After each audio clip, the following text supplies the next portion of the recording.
Halo Sobat Peziarah sekalian, jumpa lagi dalam podcast Peziarah. Teman-teman mungkin pernah dengar sesosok bernama Wawan. Siapakah Wawan dan kenapa podcast Peziarah secara khusus mengangkatnya dalam episode kali ini? Kita akan menziarahi kenangan sosok Wawan bersama ibunda beliau, Ibu Sumarsi. Tapi sebelumnya, mari kita awali dulu dengan tanda kemenangan kita dalam nama Bapa dan Putera dan Roh Kudus. Amin. Ya, Sobat Peziarah sekalian, jumpa lagi dalam podcast Peziarah. Episode YouTube kali ini adalah episode spesial terkait sebuah kenangan yang perlu kita rawat bersama, dan kita akan bicara bersama Ibu Sumarsi. Selamat sore, Ibu Sumarsi. Selamat sore, Mas Willem. Puji Tuhan, kami sehat. Kami sekeluarga sehat ya. Oke, puji Tuhan. Semoga ya. Mas Willem dan kapan juga sehat selalu. Ya, puji Tuhan Bu, sehat selalu. Nah, Sobat Peziarah sekalian, sebelum kita mulai, jangan lupa untuk like, comment, dan subscribe YouTube Peziarah Katolik, dan juga follow di Instagram kami @peziarahkatolik.id untuk mengikuti konten-konten Peziarah. Nah, mari kita masuk ke bahasan kita bersama Ibu Sumarsi pada hari ini. Menziarahi kenangan sosok almarhum Wawan. Bu Sumarsi, terima kasih untuk kehadirannya. Nah, pertama-tama mungkin saya langsung bertanya, mewakili beberapa teman-teman yang mungkin belum tahu atau mungkin kurang tahu, sebenarnya Wawan itu siapa, Bu? Dan apa yang sebenarnya terjadi terhadap Wawan? Terima kasih, Mas Willem. Kami sekeluarga mengucapkan terima kasih atas perhatiannya terhadap kami sekeluarga yang peziarahan kehidupannya tidak ada orang yang menghendaki bahwa cinta kasih kami sekeluarga terhadap Wawan dipenggal dalam sesaat. Masalah nyawa manusia itu tidak bisa dibeli, tidak bisa seperti baju yang kalau sobek kita bisa dijahit ya. Kalau sudah tidak bagus kita bisa beli lagi. Nah, kami sekeluarga merasakan kebahagiaan kami sekeluarga ini dipenggal dalam sekejap karena salah satu anak saya, Wawan, nama lengkapnya adalah Bernardinus Realino Norma Irmawan. Dia adalah mahasiswa Atmajaya Jakarta, jurusan ekonomi akuntansi. Kuliahnya hanya sampai semester ke-5 karena meninggal dunia dalam tragedi Semanggi 1 13 November 98. Nah, Wawan ini juga menjadi anggota tim relawan untuk kemanusiaan. Nah, tragedi Semanggi 1 itu terjadi pada saat mahasiswa berdemonstrasi menolak sidang istimewa MPR karena disinyalir sidang istimewa MPR itu akan dijadikan ajang pengambil alihan kekuasaan kepada B.J. Habibie sebagai presiden. Di samping itu juga disinyalir akan dipergunakan untuk konsolidasi kroni-kroni Soeharto. Nah, para mahasiswa juga menuntut supaya diadakan pemilu ulang terlebih dahulu, karena yang akan bersidang adalah anggota DPR MPR RI hasil pemilu tahun 97 di era pemerintahan Pak Harto. Nah, kemudian mahasiswa di dalam demonstrasi itu dihadapi oleh polisi dan tentara yang dibersenjatai dengan peralatan berat untuk perang, dan juga dihadapi oleh Pam Swakarsa, yaitu masyarakat sipil yang dipersenjatai dengan bambu runcing. Nah, korban berjatuhan. Menurut penyelidikan Komnas HAM, itu sebanyak 17 orang meninggal dunia, 7 diantaranya adalah mahasiswa, yaitu Wawan, anak saya, mahasiswa Atmajaya, Teddy, mahasiswa ITI, kemudian Sigit itu mahasiswa YAI, Engkus itu mahasiswa Unija, Heru mahasiswa Setie Rawamangun, Mujamil Joko itu mahasiswa UI, dan Uga Usmana itu mahasiswa Universitas Muhammadiyah. Nah, bila menyimak film-film dokumenter tentang tragedi Semanggi I, seharusnya tidak perlu ada kekerasan. Karena apa? Karena ketika mahasiswa yang berdemonstrasi itu diguyur ya dengan air dari water cannon, mereka itu lari berhamburan. Nah, menurut Dr. Budi Sampurno yang mengotopsi Wawan, Wawan meninggal dunia karena ditembak dengan peluru tajam standar ABRI. ABRI itu adalah TNI Polri di era Orde Baru, di dada sebelah kiri mengenai jantung dan parunya. Nah, kemudian di dalam khotbah misa requiem Bapak Kardinal Uskup Agung Jakarta, Monsinyur Julius Dharma Atmaja, mengatakan bahwa Wawan meninggal dunia karena ditembak oleh aparat di halaman kampusnya ketika sedang menolong seorang korban yang juga ditembak oleh aparat. Nah, kemudian saya mencari kesaksian. Di antaranya ada beberapa orang yang mengatakan bahwa pada hari Jumat tanggal 13 November 98 itu dari pagi Wawan menggunakan ID card tim relawan untuk kemanusiaan. Wawan terlihat ceria sekali. Kemudian sekitar jam 10 pagi, bersama 6 orang kawannya menetralisir gas air mata di udara dengan menyemprotkan air hidran yang ada di halaman kampusnya. Nah, kemudian juga ada beberapa orang yang mengatakan bahwa Jumat sore itu ada tentara yang masuk ke dalam kampus. Nah, ketika ada korban jatuh, Wawan memberitahukan kepada seorang tentara, Pak, itu ada korban, boleh ditolong atau tidak? Kemudian tentara itu menjawab, boleh, silahkan. Nah, kemudian Wawan mengeluarkan bendera putih dari dalam tasnya yang berisi obat-obatan, kemudian sambil mengibarkan bendera putih, Wawan menghampiri korban, tetapi kemudian Wawan ditembak. Nah, Wawan itu hobinya membaca. Dia juga senang menulis, termasuk membuat puisi. Ada puisi yang dimusikalisasi oleh D. Usman Hamid. Dia adalah Direktur Amnesty Internasional di Indonesia. Dan juga ada puisi Wawan yang dimusikalisasi oleh seorang anak dari Densu Isopos Indonesia, dan mereka ini membuatkan website sayawawan.com serta akun Twitter dan Instagram @dipanggil Wawan. Nah, untuk itu saya mengharapkan dukungan dari para netizen melalui media sosial itu untuk melanjutkan perjuangan Wawan dan kawan-kawannya yang belum selesai, khususnya untuk mewujudkan agenda reformasi yang ketiga, yaitu tegakkan supremasi hukum. Jadi Wawan, ya orangnya seperti itu pada saat ditembak ya, dan di dalam tragedi Semanggi I yang terjadi adalah kekerasan aparat dan juga masyarakat sipil yang dibenturkan supaya terjadi konflik horizontal, sehingga memang ada pernyataan dari Menhan Pangap ya, Pak Wiranto pada saat itu, pada saat memerintahkan kepada Ki Franzen untuk mengerahkan Pam Swakarsa itu, maksudnya agar tentara tidak disalahkan.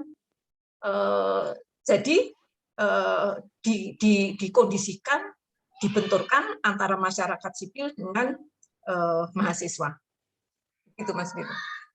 Baik, Bu Sumarsih. Jadi saya mencoba recap sedikit ya Bu ya. Wawan atau Bernardino Realino Norma Irmawan adalah mahasiswa Unika Atmajaya Fakultas Ekonomi Akuntansi yang tertembak oleh aparat pada tanggal 13 November 1998 atau 23 tahun lalu dalam sebuah tragedi yang sekarang kita kenal dengan tragedi Semanggi I. Nah, Bu Sumarsih, sudah 23 tahun tragedi ini terjadi. Tapi boleh kami tahu seperti apa perasaan Ibu ketika mengetahui Wawan tertembak dan kemudian mendapati bahwa Wawan kemudian pergi untuk selama-lamanya. Saya juga dengar Ibu mengalami perjalanan yang cukup mencekam dari rumah sampai dengan rumah sakit Jakarta waktu itu. Sampai kemudian mendapati di rumah sakit Jakarta ada lubang di dada Wawan gitu. Kira-kira seperti apa? Ya, jadi sore itu ada telepon masuk mula-mula dari Ivon. Ivon nanya, Wawan di mana Tante? Ada yang kena ya? Tante tenang saja di rumah. Katanya Wawan ada di kampus gitu. Nah, Tante di rumah saja, saya akan mencari Wawan. Nanti kalau sudah ketemu, saya akan segera menghubungi Tante. Wawan ada di mana? Nah, tidak lama kemudian Romo Sandiawan yang menelpon. Kemudian saya langsung teriak-teriak karena Wawan sebagai anggota tim relawan kemanusiaan yang sekretaris umumnya adalah Romo Sandiawan. Kemudian saya tanya, Wawan bagaimana mau? Bagaimana? Kemudian telepon itu direbut sama bapaknya Wawan, kemudian kami diminta ke Rumah Sakit Jakarta. Untuk menuju ke Rumah Sakit Jakarta itu sulit sekali,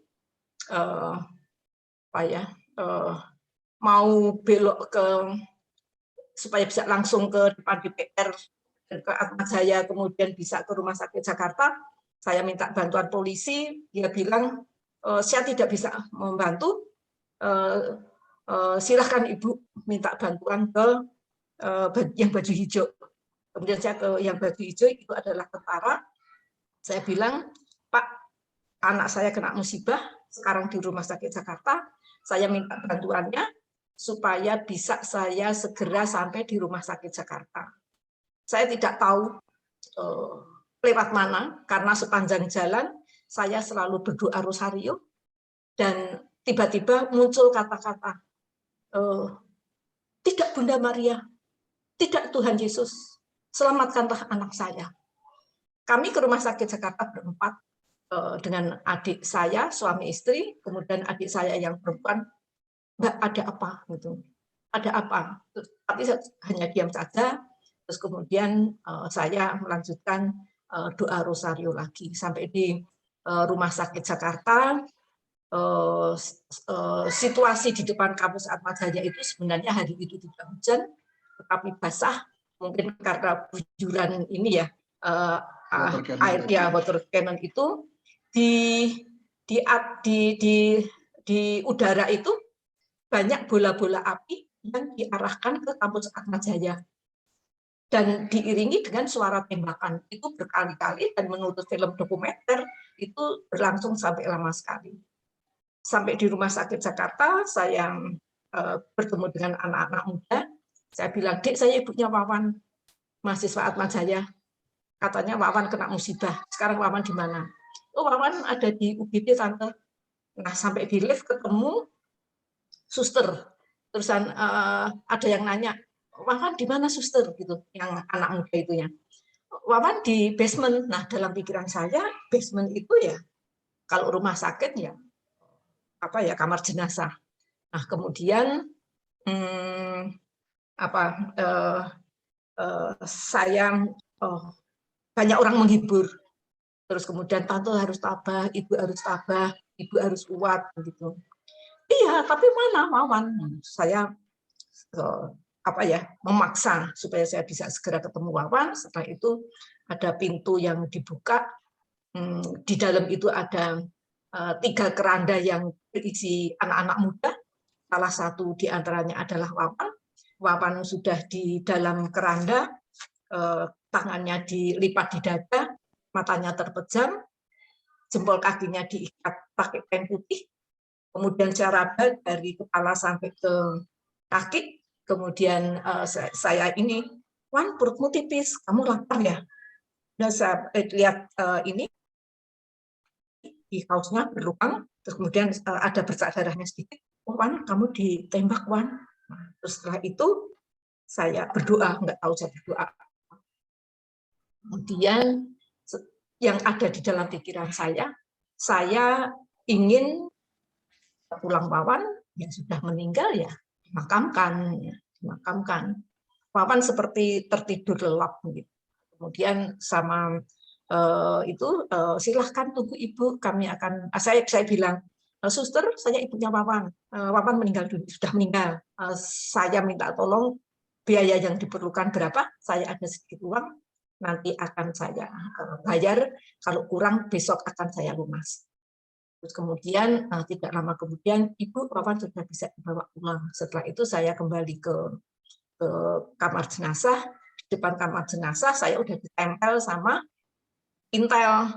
Kenapa intel? Karena sebelum saya masuk kerja, saya diberi cuti 3 bulan, itu saya ke Pemdam Jaya untuk minta fotokopi hasil visum. Nah, itu saya telepon ke rumah sakit, ke Dr. Budi Sampurno. Dr. Budi Sampurno mengatakan pihak rumah sakit tidak bisa mengeluarkan hasil otopsi. Terus kemudian Ibu silahkan menghubungi Pak Wimpi Hapan, Kabag Sidik Pemdam Jaya, nomor teleponnya sekian. Kemudian saya telepon, terus kemudian begitu ketemu Pak Wimpi langsung bilang, saya apal sekali Wawan pakai kaos Tintin. Dulu yang meminta otopsi itu adalah Wawan. Nah, dalam benak pikiran saya, oh berarti dulu yang maksa otopsi itu adalah intel. Karena waktu itu dia pakai baju preman, setelah ketemu di kantornya, dia pakai baju tentara.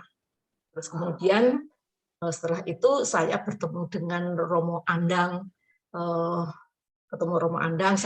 saya tanya Romo, kalau orang Muslim itu kalau meninggal dunia tidak boleh ada benda asing di dalam tubuhnya. Bagaimana kalau untuk orang Katolik? Romo Andang berpikir sebentar, terus kemudian itu terserah Ibu. Nah, terus kemudian Pak Wempi itu bilang, otopsi itu operasi kecil. Oh, kalau operasi kecil ya silahkan seperti itu. Nah, terus kemudian tetapi otopsinya tidak bisa di Rumah Sakit Jakarta, Bu, harus dibawa ke Rumah Sakit Pusat di Rumah Sakit Cipto. Dari Rumah Sakit Jakarta ke Rumah Sakit Cipto di depan Atma Jaya, mobil ambulan yang membawa Wawan yang lampunya nyala di atas itu bunyi tulit-tulit itu ditembakin. Sopirnya itu teriak-teriak, tundukkan kepala, tundukkan kepala. Mobil kita ditembakin. Sopir itu pada tahun 2002 bertemu dengan bapaknya Wawan, dia rupanya pegawai asuransi, kemudian dia bilang, alhamdulillah ketemu bapaknya Wawan. Begitu ketemu, langsung namanya Pak Nur. Pak Nur itu tanya, Bapak masih ingat enggak waktu ada mobil ambulan yang membawa mahasiswa namanya Wawan ditembakin, yang teriak-teriak, tundukkan kepala mobil kita ditembakin, itu saya, Pak. Kemudian sampai di RSCM, Wawan diotopsi oleh Dr. Budi Sampurno, dimandikannya di Rumah Sakit Karolus, saya ikut memandi Wawan, ternyata operasi kecil, itu saya kecewa karena Wawan belah dadanya dari tenggorokan sampai ke perut. Saya konfirmasi ke Romo Andang, tadi katanya operasi kecil, tetapi ternyata Wawan dibelah dadanya dari perut sampai dari dada sampai ke perut. Dan sampai di rumah sudah ramai, banyak orang. Kemudian saya juga minta tolong kepada orang-orang yang datang, minta tolong dicarikan makan yang bagus. Nah, waktu di RSCM itu saya juga minta tolong supaya dicarikan peti yang bagus, baju Wawan yang bagus, semuanya yang bagus ya, karena itu kan hari-hari terakhirnya Wawan. Setelah itu jam 10 malam itu ada ketua lingkungan yang telepon merencanakan pemakaman, kemudian akhirnya kami sepakat jam 10 dari rumah didoakan di Gereja Maria Kusuma Karmel, itu paroki dekat rumah. Setelah itu hari Sabtu dimakamkan, saya mati rasa, saya tidak bisa merasakan apa-apa. Ya, senang tidak mungkin, sedih nggak bisa merasakan sedih. Ada seorang wartawan yang bilang apa yang saya rasakan itu di luar kemampuan yang saya hadapi. Setiap hari saya banyak berdoa, banyak membaca kitab suci, dan berserah diri. Nah, kemudian dalam perkembangannya itu muncul, saya ingin tahu, kenapa Wawan ditembak? Seperti apa aparat di dalam menghadapi mahasiswa yang berdemonstrasi. Nah, berarti saya harus turun ke jalan. Nah, pertama kali saya turun ke jalan itu adalah mengikuti aksi damai yang diselenggarakan oleh aktivis perempuan di Bundaran HI setiap hari Jumat sore. Nah, itu saya ikut 2 kali karena dilarang polisi, dituduh ditunggangi gerwani. Itu saya baca di harian Kompas. Nah, di Bundaran HI itu saya bertemu dengan anak-anak tim relawan kemanusiaan. Dia minta, Ibu besok akan ada pertemuan korban tragedi 13-15 Mei. Kalau Ibu bisa hadir, kami senang sekali. Pertemuannya di Wisma SY, Depok, saya ikut datang. Nah, dalam pertemuan itu, terus kemudian disepakati untuk mengadakan peringatan 1 tahun tragedi 13-15 Mei 98. Berarti kita harus mengadakan pertemuan-pertemuan berikutnya, dan dalam perkembangannya tahun 99 itu terbentuk paguyuban korban, keluarga korban tragedi 13-15 Mei 98, Semanggi 1 13 November 98, Semanggi 2 24 September 99, dan tim relawan kemanusiaan. Nah, saya bersyukur ya, karena duka cita kami sekeluarga ini bisa bertransformasi pada cinta lawan dan sesama korban pelanggaran HAM berat. Karena apa? Kami memperjuangkan penyelesaian kasus-kasus pelanggaran HAM berat yang terjadi di negara kita ini. Dan kalau kalau keluarga orang Katolik, kalau orang meninggal itu kan selalu pertanyaan wartawan itu kan, memaafkan apakah dendam, seperti itu. Nah, kalau saya ini kemudian menuntut penyelesaian kasus, kemudian saya mencari pijakan. Nah, pijakannya adalah janji baptis, khususnya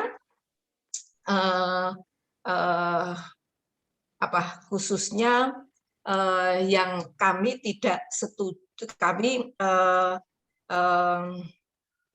kami menolak segala ketidakjujuran dan ketidakadilan ya,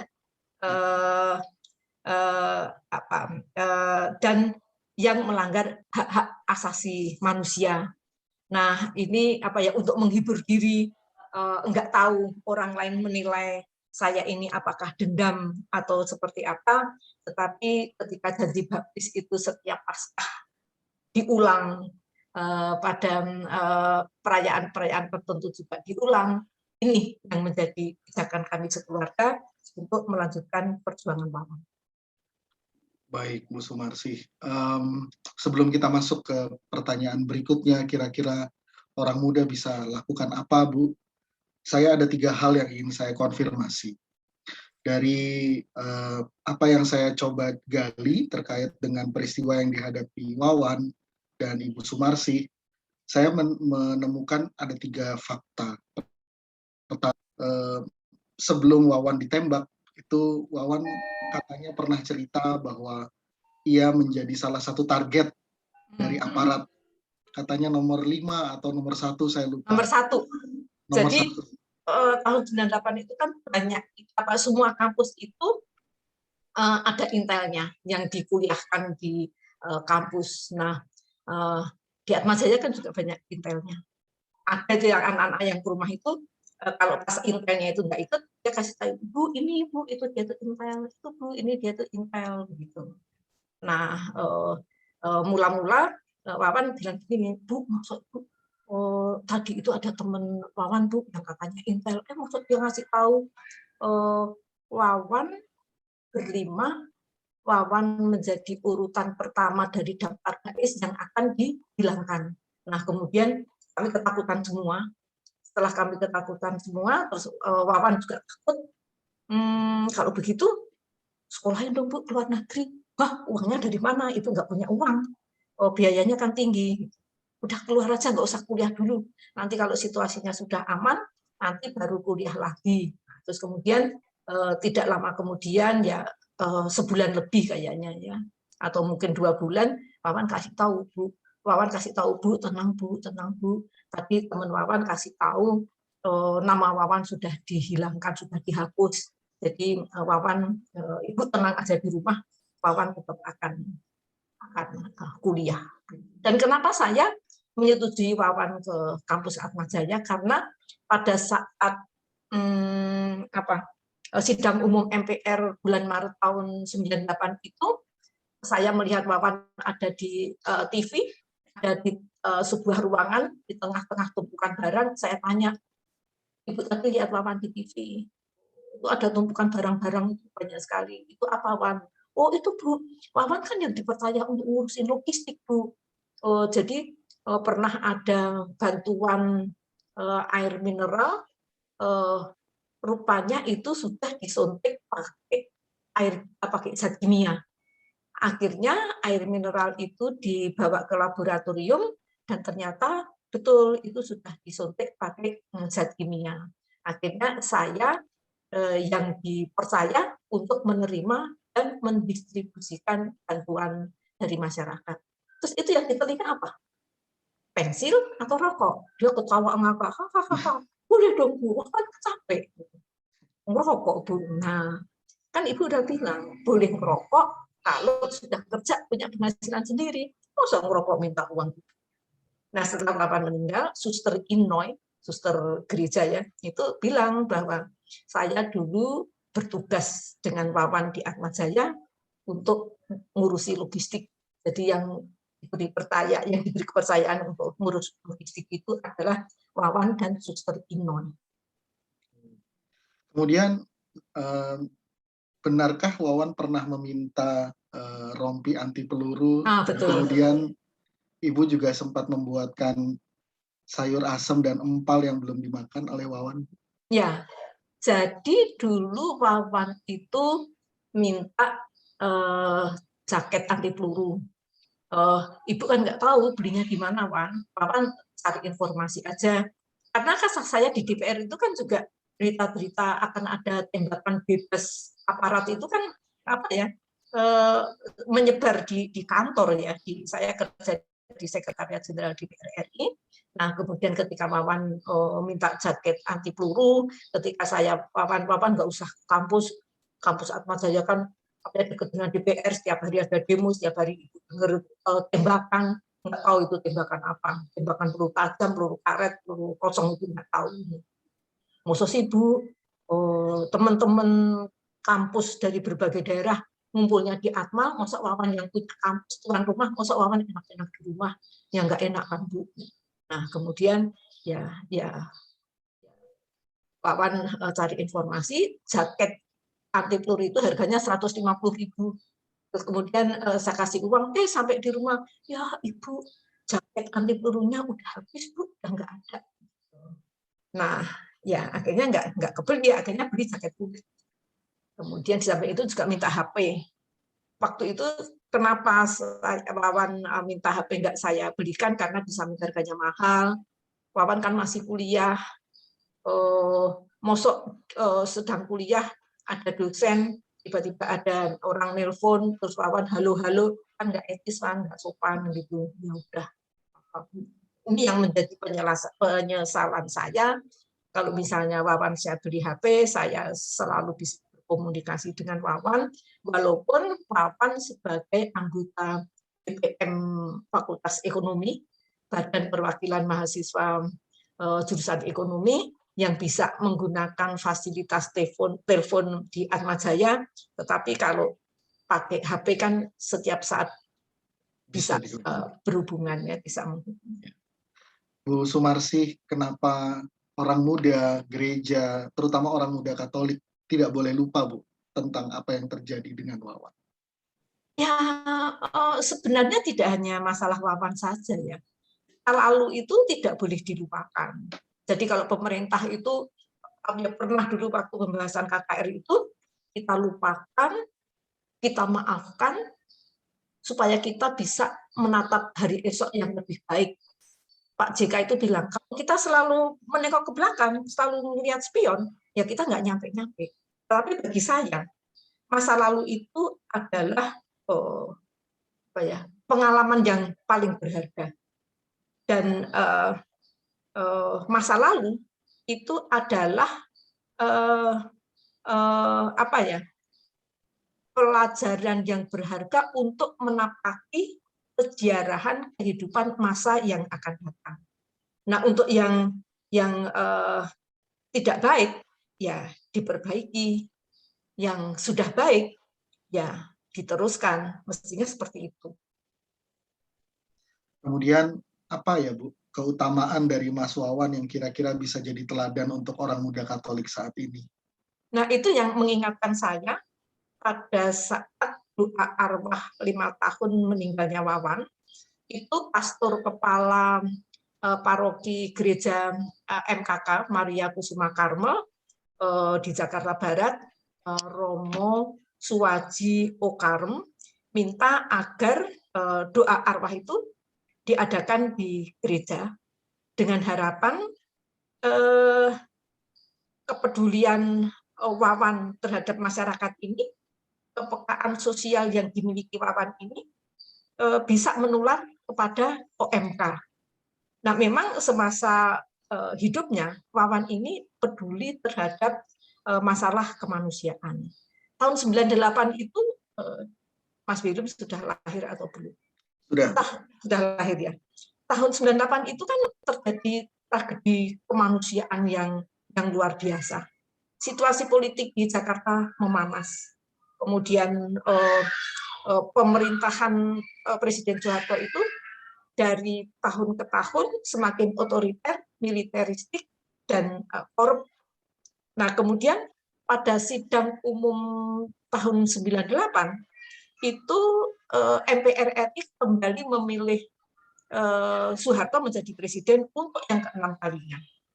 Nah, ini yang kemudian menyebabkan memicu ya mahasiswa dari hari ke hari gelombang demonstrasi itu semakin membesar, menuntut Soeharto turun dari jabatan presiden dan juga menuntut reformasi, yaitu perubahan sistem pemerintahan yang demokratis. Nah, tanggal 1 sampai 10 Maret itu kan sidang umum MPR. Tanggal 13 Maret itu terjadi penculikan aktivis pro-demokrasi. Tanggal 12 Mei 98 itu terjadi penembakan 4 mahasiswa Trisakti. Tanggal 13 sampai 15 Mei 98 itu terjadi pembakaran pusat-pusat perbelanjaan di kota-kota besar, dan di Jakarta itu ada perkosaan terhadap etnis Tionghoa. Kemudian pada tanggal 21 Mei 98 Pak Harto menyatakan berhenti dari jabatan presiden dan menunjuk wakil presiden Pak Habibie untuk menggantikannya. Nah, rupanya banyak orang yang menilai, pengamat politik menilai bahwa pemerintahan Habibie itu adalah bablasan Orde Baru. Kami orang tua korban itu merasakan bagaimana dipukul, ditendang oleh polisi, dikejar-kejar pada saat kami akan melakukan audiensi ke lembaga terkait. Nah, Wawan tergerak hatinya untuk menjadi anggota tim relawan kemanusiaan, poskonya di trotoar Rumah Sakit Karobes. Nah, Wawan melakukan pendampingan terhadap keluarga korban itu di sekitar Jakarta Barat, tempat tinggalnya kami sekeluarga. Wawan sempat membuat proposal untuk mendirikan posko tim relawan kemanusiaan yang ditujukan kepada paroki gereja MKK, tetapi tidak terlaksana. Nah, sebagai anggota OMK, Wawan itu pernah menyelenggarakan sarasehan dengan narasumber Romo Sandiawan adalah pendiri tim relawan kemanusiaan, dan Pak Ardi Sanit itu adalah dosen UI yang juga dia adalah seorang pengamat politik. Nah, pada saat misa arwah 20 tahun meninggalnya Wawan itu ada seorang suster dari Rumah Sakit Karolus yang dia itu perawat-perawat di Rumah Sakit Karolus dan Rumah Sakit Medistra itu banyak yang kenal Wawan. Jadi setiap Wawan ke rumah sakit itu dia selalu minta obat-obatan untuk teman-temannya yang berdemonstrasi. Ini ya itu ya apa ya, semakin lama kan saksian itu banyak kami dapatkan ya, karena sampai sekarang juga masih banyak orang-orang yang membuat film dokumenter tragedi Semanggi I. Artinya Wawan melibatkan diri ya, ya dalam begitu banyak perjuangan, memperjuangkan demokrasi, memperjuangkan reformasi, ya. Dan itu dituliskan juga dalam puisinya ya, bagian terakhir, aku harus menang, aku mendambakan reformasi. Betul, ya itu apa ya, sengaja ya karena saya punya waktu, apa yang dimiliki Wawan yang sudah bisa saya buka, saya bagikan melalui media sosial. Dan puisi itu belum sempat dibuat judulnya ya Bu? Ya, belum dibuat judulnya, tetapi sudah dimusikalisasi oleh Usman ya. Dia itu lulusan Trisakti, sekarang dia jadi Direktur Amnesty International di Indonesia, dan juga termasuk tadi yang anak dari Densu Isopos Indonesia. Baik, Bu Sumarsi, terima kasih atas cerita peziarahan Ibu dan juga bagaimana kita mengenang Wawan, khususnya 23 tahun menjelang 23 tahun tragedi Semanggi, 13 November tahun ini. Semoga ini benar-benar menjadi upaya bersama untuk merawat ingatan paling tidak, atau mungkin teman-teman ingin terlibat lebih jauh untuk memperjuangkan keadilan bagi Wawan, keadilan bukan hanya bagi Wawan, tapi juga mungkin bagi Indonesia yang lebih baik. Nah, Sobat Peziarah sekalian, sebelum menutup, sekali lagi jangan lupa untuk like, comment, dan subscribe YouTube Peziarah Katolik, dan follow juga Instagram kami @peziarahkatolik.id untuk mengikuti seluruh konten peziarah, dan juga silakan untuk di-share konten ini supaya kita terus merawat ingatan tidak hanya bagi Wawan, tetapi juga bagi Indonesia, untuk Indonesia yang lebih menghargai hak asasi manusia. Dan menutup jumpa kita, demikianlah peziarahan kita mengenang sosok almarhum Wawan, mahasiswa Unika Atmajaya yang wafat 23 tahun yang lalu dalam tragedi Semanggi I. Semoga semangat Wawan terus ada hidup dalam hati kita, teman-teman orang muda Katolik, dan juga dalam gereja Katolik, dan juga di dalam Indonesia, sehingga kita terus memperjuangkan Indonesia yang lebih baik. Kita adalah Wawan. Sampai jumpa. Amin. Bye.